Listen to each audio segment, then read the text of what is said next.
What's up, everybody? Welcome to Podcast Now. I'm Alex, and in this video, I want to talk about Warner Bros. Games potentially being up for sale. So, go over what was reported on yesterday. I know I literally got asked this question on Twitter, on Discord, on YouTube, in all of the videos. I wasn't honestly going to cover this until tomorrow, but now I am going to cover it today. I want to talk about what this could mean, talk about the future of, obviously it involves all of Warner Bros. Games. Okay, I don't want to, leave any out, but really, this involves the Batman in terms of like what we care about at any given moment, right? The Batman game, mainly Warner Bros. Montreal's Batman game, Rocksteady, Harry Potter, stuff like that. Now, really quickly, I want to ask you guys a quick favor. Today, just like the last couple days, there are going to be a lot of videos on the channel. They are all not going to get notifications. In fact, because I'm doing this video, I have to knock another video out of getting a notification. So if you guys would do me a favor, check back on this channel throughout the day. You're going to get a couple notifications throughout today, but not all the videos will give you one. So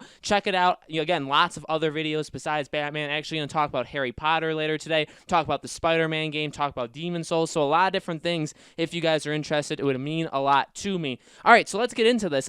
This is terrifying. I mean, we did see this around the internet. People did say like, hey, there is reason to kind of be afraid. You see a lot of the Arkham YouTubers saying it as well. And, it really is something that you have to consider. So basically, what is this? It's AT&T, right? So they're the owners of this, and they are looking to basically sell Warner Bros. Games, which would mean all of the game studios that Warner Bros. Games owns. So NetherRealm, Warner Bros. Montreal, Rocksteady, Avalanche Software, and many, many more. They have actually quite a few studios, right, that do a lot of different things, and that make a lot of money, right, with a lot of different properties, and they are looking to potentially sell this. Now, some of the buyers, EA, Activision, Take-Two, are looking to potentially get this. Now, all right, there's a couple, there's three right there, and I don't remember if it said that there's any more, but those were the three it specifically named that there. I don't think so. I think those were the three that were in talks to get it. I mean, there's obviously more publishers that I would love to, I would love if they threw their hat in there and said, yeah, we'll take a look. Like, could Square Enix look at it? Could Sony? Could Microsoft look at doing it? I don't think you would have it be bought by one of the major publishers, okay? Although, there was rumors way back that Sony was looking to like purchase Take-Two, but that would be enormously expensive. And yes, these are companies with billions and billions of dollars at their disposal, but technically not really. A lot of them, with the economy the way it is, don't always do all that well. They can't just drop a solid $4 billion to buy Warner Bros. Games. You know what I mean? It wouldn't be the smartest investment. Although, it would be a pretty big thing. You can't necessarily just do that. Now, again, why can EA? Why can Activision? Why can Take-Two do it? I don't know. You could ask yourself that question, ask other people that question. But in all reality, EA is the one that obviously is scary, right? Now, I'm one to try to not burn any bridges. I'm one to try to, and look, and I've talked about it before, I try to give all games a chance. I try and give all companies a chance. At the same time, you can look at companies and say, you know what, they've messed up, or they have this kind of track record. Look, all three of them are kind of spotty in their own way. Obviously, I think Take-Two is the best of the three. I think they're the most stable. I think they've handled their studios the best, right? Activision, they've done a decent enough job, but the way they handle certain things, leaves a little bit to be desired. And then when it comes to EA, again, and I have said this, for all the stuff you want to, bag on EA, which I'm totally on board with, EA has done a lot of good, okay? You cannot deny some of the great games, because EA has made some amazing games. Does money get in their way? Absolutely, right? Money, I think, has clouded their judgment on a lot of decision-making when it comes to games, and more importantly, when it comes to game studios, right? It's become a thing at this point where if you're a studio working for EA or you're owned by EA, you should probably be fearful at all times, right? Because you never know when something could happen, and that sucks. So again, while I don't want to bag on EA, I don't want to really bag on anybody. That really should scare you, right? Because if they get it, a thing I've been joking about, but honestly, it's not really a joke, is if EA were to buy Warner Bros. Games, when we're talking about, okay, so again, like there are a lot of games, there are a lot of studios, there's a lot of games going to come out in the future. I'd be terrified if you're Warner Bros. Montreal. Again, we make fun of them and we talk about how they've had a pretty spotty history for 7 years, but in all reality, they've basically been let slide by Warner Bros., right? Warner Bros. Has let all this stuff kind of slide and said, all right, let's cancel this game, let's cancel that game. You haven't gotten that game to work, fine. Hey, can you do our new DC universe for us? But if that now gets taken away from them, there's new management in place, I don't see how a studio as this. Look, I mean, EA has shut down studios way more functional than Warner Bros. Montreal, right? Even like Visceral. Remember when they shut down Visceral? When they actually shut down a couple studios that were working on like Star Wars games. People are very worried about BioWare, right? They've shut down some pretty talented studios that didn't necessarily do all that many things wrong. You look at Warner Bros. Montreal, they've definitely done. And again, I mean, you can defend them all you want. You could say, oh, you're being too hard on them, like they'd be fine. I mean, in reality, like I always say, they don't make money by doing nothing, right? For the last 7 years,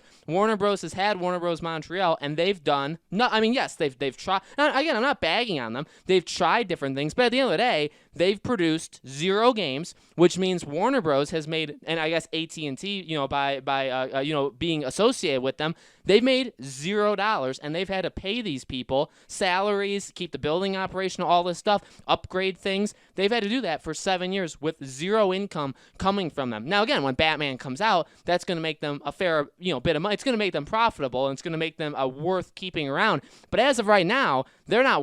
I would say they're not worth it. You know what I mean? Like, they're given chances, and I personally would give them a chance. I would continue to give them a chance. But if you're going to have new ownership, what happened? So, again, I think the biggest question was people asking me, what would happen? Would these games be canceled? So let's address that. So let's get into that now. I really think they would be safe. I think the first thing you should note is if you read the article, they talk about how a deal, it's not guaranteed, and it's not also going to happen right away. So even if it does happen, it's not imminent, and it's also not guaranteed that they end up doing this. Maybe they don't end up selling it. So, we could be looking at this 2, 3, 4, 5, 6 months in the future and say, it was close. Maybe, you hear stories later down the road, in years from now saying like, yeah, there was almost, a deal on this company and it never ended up happening. You know what I mean? So like those things could happen, but if it does happen, look, I think the games that are closest to releasing are safe. So for us afraid for Batman, for us afraid of Harry Potter, and for Rocksteady's game, I think they're going to be fine. I really do. I don't see them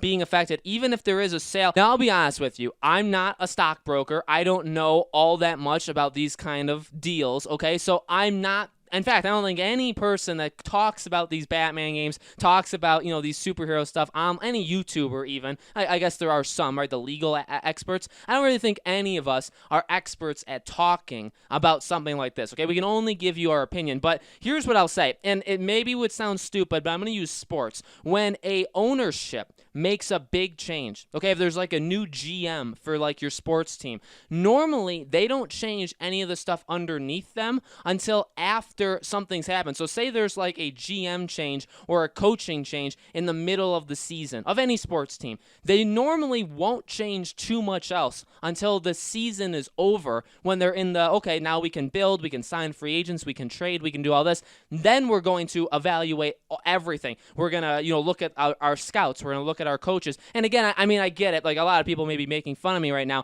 I get it. That's a sports analogy. I truly do believe in the gaming world, it's the same. And I guess here's what I'll say. I kind of hope it's like that, because otherwise, then we are all, honestly, it could be doomed. I would rather take the road of hoping that if there is a sale, say next month, let's just throw a date. So it's sometime in July, this happens. I would like to believe that the studios that are already, let's say, more than halfway done with what they're doing will be allowed to finish it off. And then the next thing will be under new ownership, right, from the beginning. And so that will be under all of this, so then maybe that would change. You know what I mean? That's what I hope, because again, I mean, even if you laugh, you say, oh, Alex, that's so stupid comparing it to sports. If that's not the case, then if this ownership thing comes down, do all the games just get canceled? You know what I mean? Even looking at it from a practical approach, that doesn't make a lot of sense. In fact, even from the article it talked about, maybe there would be a deal in place where, so say EA gets them, okay, there would also be a licensing deal that would allow them to use the licenses of, Warner Bros., of, I guess, DC, let's say, like, to give an example, right, for like Batman, they'd be able to make future games. I think AT&T would make a little bit of money from doing that as well, okay? So again, even like from that. So say EA buys them. EA is allowed to use all these licenses. So really, the studios could go on as planned, as if nothing happened. But again, ultimately things will change. The ownership is different. The ones running the show are different. I would imagine that, again, the games that are closest would be fine. That those studios, for now, by the way, let's say that word, for now, would be fine. They'd be able to get their game out there. It would sell. They wouldn't probably force them to include certain things. It would be totally cool. The next game, the one after this current game, that's where we get the problem. That's when, and again, really, I think all studios do that, right? The game ships, the game would sell, and I'm sure behind the scenes, all the studios, they go through some sort of like review process. Like, let's say like even Death Stranding with Kojima Productions. Okay, that game broke even. It didn't do absolutely incredible. It didn't make them boatloads of money, but it didn't fail. It did, it did enough to keep them going. So I guarantee you, after they did that, they had that report where they said, hey, we made X amount of money. We were expecting this, Y amount of money. Here's where we went wrong. And, maybe we need to make these changes going forward. You know what I mean? And also, they were kind of like self-owned, right? They're Hideo Kojima kind of runs that. They publish through other people, right? Look at a company or look at a development team that's maybe owned by somebody else. So say Rocksteady, when they released Arkham Knight, don't think that they didn't go through it and, the upper management didn't go through it and say, okay, well, we expected it to do this much. It did that much. We can increase the team size because we have a lot more confidence in you. The next game is going to be even bigger. So let's give you a higher budget. And ultimately, that is what studios have budgets. Studios have goals. Every single studio has that. You don't just go in blind. So again, I think a lot of those things would stay the same right now. Afterwards, again, like say this Batman game ships from Warner Bros. Montreal. Afterwards, they may look at them and say, okay, there could be a lot of things that happen. Specifically, Warner Bros. Montreal, they could say, all right, you got 2.5 years. Make your next game. If you can't do it, you're done. I know that's very harsh. That's very I'm jumping to the point, but that very, very well could happen. Especially maybe if it's EA. You know what I mean? I don't want to put words in their mouth, and I don't want to, assume they do things that they don't do. Honestly, I really don't want to do that. But maybe that does happen. Maybe they say, hey, we know that the plan was to build this DC universe. Well, we have an idea of how to do that too, and it's not the same that you were doing. So let's introduce this. You know what I mean? Or we hear and I really don't want to go into this approach, but we hear time and time again the upper management, like publishers basically, of some development teams forcing those microtransactions, forcing those loot boxes, forcing those, giving them more money mechanics. Right? We've heard that actually a lot. That happens a lot. It normally doesn't. I would say maybe half and half. Sometimes it does come from the developers, sometimes higher ups in the development team,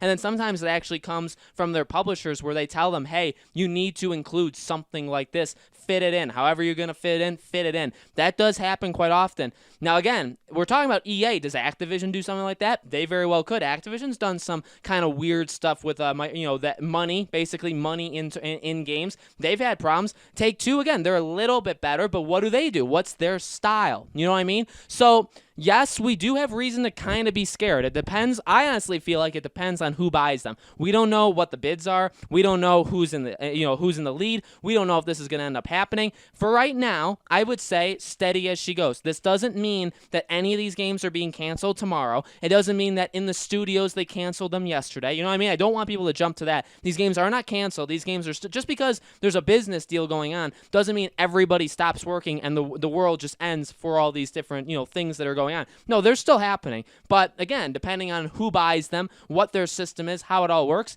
yes, could games be impacted? Yeah, I really think when we're talking about the games that we all really want right now, those games can be impacted. Warner Bros. Montreal's second game, right? We've talked about that. What could that be? Could that be impacted? I feel like that kind of would. I feel like maybe they would say, hey, don't make 2 games at once. Like, let's focus on one thing. Or, hey, if this Batman game comes out, by the way, and it completely fails, then they're going to have a different kind of talking about closing your business down. You know what I mean? So it could definitely go a lot of different ways with all of these studios. But right now, again, I wouldn't panic. I wouldn't freak out. Depends on who buys them. And if somebody even buys them in the first place. Okay?